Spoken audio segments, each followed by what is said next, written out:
ನಡೆಸಿದಂತಹ ಭೀಕರ ದಾಳಿಯಿಂದ ಭಾರತದ 27 ಮಂದಿ ಹಸು ನೀಗಿರುವುದು ದುರಂತದ ವಿಷಯ. ಯಾವುದೇ ಕಾರಣಕ್ಕೂ ಪಾಕಿಸ್ತಾನದ ಉಗ್ರಗಾಮಿಗಳನ್ನ ಸದೆ ಬಡಿಯುವವರೆಗೂ ಭಾರತ ಖಂಡಿತವಾಗಿಯೂ ನಿದ್ರಿಸುವುದಿಲ್ಲ. ಇಂತಹ ವಿಷಯದಲ್ಲಿ ನಾವೆಲ್ಲರೂ ಒಟ್ಟುಗೂಡಿ ಇಂತಹ ನೀಚ ಕೆಲಸ ಮಾಡಿರುವಂತಹ ಉಗ್ರಗಾಮಿಗಳ ವಿರುದ್ಧ ದೊಡ್ಡ ಮಟ್ಟದ ಹೋರಾಟ ಮಾಡಲು ಕೇಂದ್ರ ಸರ್ಕಾರ ಈಗಾಗಲೇ ಸಿದ್ದವಾಗಿದೆ. ಹಾಗಾಗಿ ನಾವೆಲ್ಲರೂ ಸರ್ಕಾರದ ಜೊತೆಯಲ್ಲಿ ಇದ್ದುಕೊಂಡು ಅವರಿಗೆ ನೆರವನ್ನ ನೀಡಬೇಕಾಗಿದೆ ಎಂದು ತುರುವೇಕೆರೆ ನಾಗರಿಕ ವೇದಿಕೆಯಿಂದ ಪ್ರತಿಭಟನೆಯನ್ನ ಹಮ್ಮಿಕೊಳ್ಳಲಾಗಿತ್ತು. ತುರುವೇಕೆರೆಯ ಗಣಪತಿ ಆಸ್ಥಾನ ಮಂಟಪದಿಂದ ಬಾಣಸಂದ್ರ ವೃತ್ತದವರೆಗೆ ಮೆರವಣಿಗೆಯಲ್ಲಿ ಬಂದು ಬಾಣಸಂದ್ರ ವೃತ್ತದಲ್ಲಿ ಮಾನವ ಸರಪಳಿ ನಿರ್ಮಿಸಿ ನಂತರ ಗ್ರೇಡ್ 2 ತಹಸೀಲ್ದಾರ್ ಸುಮತಿ ಮುಖಾಂತರ ಸರ್ಕಾರಕ್ಕೆ ಮನವಿಯನ್ನ ಸಲ್ಲಿಸಲಾಯಿತು. ಇದೇ ಸಂದರ್ಭದಲ್ಲಿ ನಾಗರಿಕ ವೇದಿಕೆ ಹಲವು ಮುಖಂಡರು, ಪದಾಧಿಕಾರಿಗಳು, ಸಾರ್ವಜನಿಕರು ಹಾಜರಿದ್ದರು.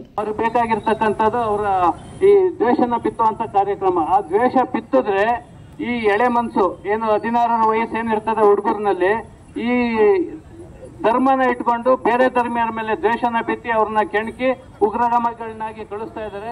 ಅದರಿಂದ ನಮ್ಮ ಮನೆಗಳಲ್ಲಿರ್ತಕ್ಕಂಥ ಮಕ್ಕಳನ್ನ ದ್ವೇಷ ಬರದಲ್ಲಿರಂಗೆ ಅವ್ರ ಧರ್ಮನ ಪ್ರೀತಿಸ್ಕೊಳ್ಳಿ, ಬೇರೆ ಧರ್ಮೀಯರನ್ನ ದ್ವೇಷಿಸದಲ್ಲೇ ಇರೋ ತರ ನಾವು ಮಕ್ಕಳನ್ನ ಬೆಳೆಸೋಣ ಮತ್ತೆ ಸಮಾಜನ ತಿದ್ದೋಣ ಅಂತೇಳಿ ಈ ಮೂಲಕ ಎಲ್ಲ ನಮ್ಮ ಭಾರತದಲ್ಲಿರ್ತಕ್ಕಂಥ ಎಲ್ಲ ಧರ್ಮೀಯರು ಸೇರಿ ಈ ಉಗ್ರವಾದವನ್ನ ಮೆಟ್ಟಿ ಹಿಡಿಯೋಣ ಅಂತೇಳಿ ಏನು ಭಯೋತ್ಪಾದಕರು ಅವರ ಶ್ರೀಮತಿಯವರ ಮಕ್ಕಳ ಮುಂದೆ 26 ಜನನ ಕಗ್ಗೊಲೆ ಮಾಡಿದ್ರು.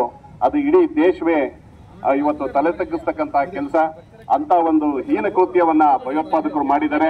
ಅದೆಲ್ಲದನ್ನು ನಾವೆಲ್ಲರೂ ಪಕ್ಷಭೇದ ಮರೆತು, ಜಾತಿ ವರ್ಣ ಎಲ್ಲಾನು ಮರೆತು ಒಂದಾಗಿ ದೇಶಕ್ಕೆ ಮತ್ತು ಸರ್ಕಾರಕ್ಕೆ ಅವರಿಗೆ ಇದು ಹೇಳಿ ಸರ್ಕಾರದ ಮೂಲಕ ಅವರಿಗೆ ಎಚ್ಚರಿಕೆಯ ಒಂದು ಗಂಟೆಯನ್ನ ಬಾರಿಸ್ತಕ್ಕಂಥವನ್ನ ಕೆಲಸ ಸರ್ಕಾರ ಮಾಡಬೇಕು.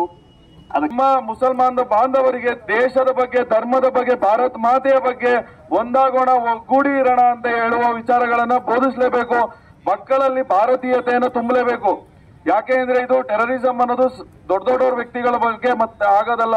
ಓದಕೋದಂತ ವಿದ್ಯಾರ್ಥಿ ಡಾಕ್ಟರ್ ಆಗಿರ್ಲಿ, ಇಂಜಿನಿಯರ್ ಆಗಿರ್ಲಿ, ಪಾಕಿಸ್ತಾನಕ್ಕೆ ಹೋಗಿ ಟೆರರಿಸ್ಟ್ ಆಗಿ ಮತ್ತೆ ಭಾರತಕ್ಕೆ ಬಂದು ನಮ್ಮಲ್ಲೇ ಬಾಂಬ್ ಇಕ್ತಾರೆ. ಹಾಗಾಗಿ ಸಣ್ಣ ಮಕ್ಕಳಲ್ಲಿ ಭಾರತೀಯತೆಯನ್ನು ತರಬೇಕು. ಈ ತರ 26, 11 ಕಸಬ್ನ ಸಾವಿರಾರು ಕೋಟಿ, 100 ಕೋಟಿ ಕೊಟ್ಟು ಬಿರಿಯಾನಿ ಕೊಟ್ಟು ಸಾಕಿದಂತ ಸರ್ಕಾರಗಳಿದೆ. ಹಾಗಾಗಿ ಇನ್ನು ಮುಂದೆ ಹಿಡ್ಕೊಂಬಂದಿರುವಂತ ವ್ಯಕ್ತಿಗಳನ್ನ ನಾವು ಬಿರಿಯಾನಿ ಕೊಟ್ಟು ಸಾಕಲ್ಲ. ಅವನಿಗೆ ಅತಿ ಶೀಘ್ರದಲ್ಲೇ ನೇಣಾಕ್ಬೇಕು. ಸಿಕ್ಕದವ್ರಿಗೂ ಸಹ ಟ್ರಯಲ್ಸ್ಗಳು ಅದು ಇದು ಮತ್ತೊಂದು ಮಾಡಬಾರ್ದು. ಮಾಡ್ತಾ ಇದ್ದೀರಾ ಅಂತ ಕೇಳೋದು ಬಹಳ ಬೇಜಾರಿನ ಕೆಲಸ.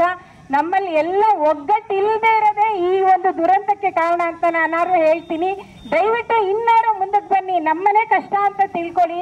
ಅವ್ರವ್ರ ಮನೆ ಟಿವಿನಲ್ಲಿ ನೋಡ್ತಾ ಇದ್ರೆ ಬಹಳ ಬೇಜಾರಾಗುತ್ತೆ.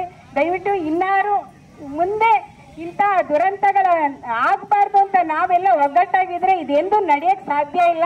ಯಾರು ಇದರಲ್ಲಿ ಪಾತ್ರಧಾರಿಗಳಾಗಿದ್ದಾರೋ ಅವ್ರನ್ನೆಲ್ಲ ಹುಡುಕಿ ಹೊಡೆದು ಅಥವಾ ಶಿಕ್ಷಿಸಿ ಅಥವಾ ಅವ್ರನ್ನ ಜೈಲ್ಗೆ ಹಾಕುವಂತ ಕೆಲಸ ಆಗ್ಬೇಕು.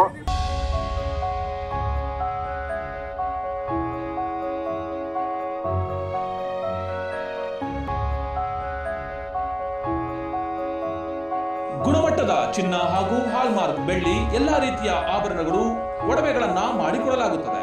ಮದುವೆ ಮತ್ತು ಶುಭ ಸಮಾರಂಭಗಳಿಗೆ ಹೊಸ ರೀತಿಯ ಡಿಸೈನ್ಗಳನ್ನು ಸಹ ಮಾಡಿಕೊಡುತ್ತೇವೆ.